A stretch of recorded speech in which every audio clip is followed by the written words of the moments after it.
So how do Sony's two newest flagships compare?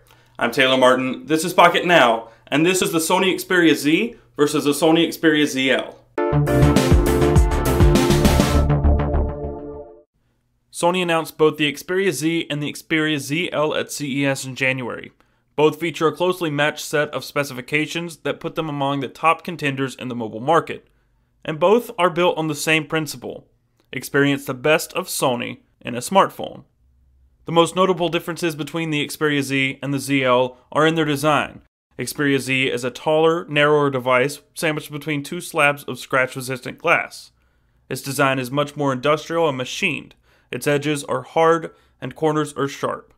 Xperia ZL is shorter and more compact, yet thicker. It also features a more ergonomic design. The power button is still in the middle of the right edge, but the volume rocker is at the top, a much more convenient location for one-handed use. It also sports a physical shutter button, while its next of kin does not. The faces of the two devices look quite similar, but under close inspection there are some minor differences. The Xperia Z features a tiny LED notification light in the top left corner. The Xperia ZL, on the other hand, has its notification LED at the bottom of the face. The front-facing camera on the Xperia Z is also at the top, in the upper left corner, while the Xperia ZL's front-facing shooter is on the bottom right corner. Where the ZL truly differs from the Z is in its industry-leading screen-to-bezel ratio. There's very little wasted space on the face of the device. Around back, the Xperia ZL features a door where you can access the micro SD card slot, micro SIM tray, and a hard reset button. Unlike on the Z, the camera module on the ZL is raised, and the loudspeaker is found to the right of the camera.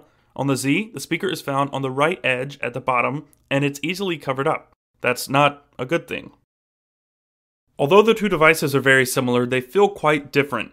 Despite the fact that the plastic doesn't feel as substantial as the glass panel on the back of the Z, the Xperia ZL fits more nicely in the hand.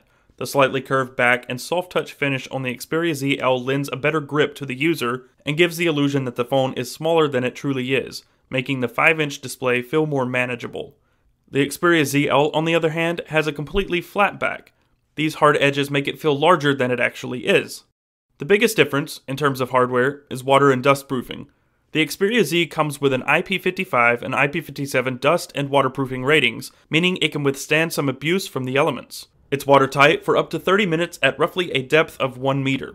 There is a caveat though. All the ports are covered with watertight seals. The Xperia ZL, on the other hand, is not waterproof, so it's best to try to keep that one dry. Under the hood, differences are few and far between. They both sport the same 5-inch 1080p TFT reality display with mobile Bravia Engine 2. They both have a 1.5 GHz quad-core Snapdragon S4 Pro chipset, 2 GB of RAM, and 16 GB of built-in storage. They also both feature the same 13-megapixel camera, shipped with Android 4.1 beneath Sony's proprietary interface and the usual list of connectivity: NFC, Bluetooth 4.0, and Wi-Fi BGN. The Xperia Z is listed as supporting only up to 32 GB of expandable storage, while the ZL is listed as supporting up to 64 GB. Both equip HSPA Plus and LTE connectivity, but support for specific bands varies by market and model. The ZL also gains an IR blaster, so the phone can be used as a universal remote for your home entertainment systems. And lastly, the battery capacities are ever so slightly different. The Xperia Z has a 2330 mAh battery, while the Xperia ZL carries a capacity of 2370 mAh. When it comes to software, both the Xperia Z and ZL come equipped with Android 4.1 out of the box, and both are expected to receive updates to 4.2 in the not too distant future.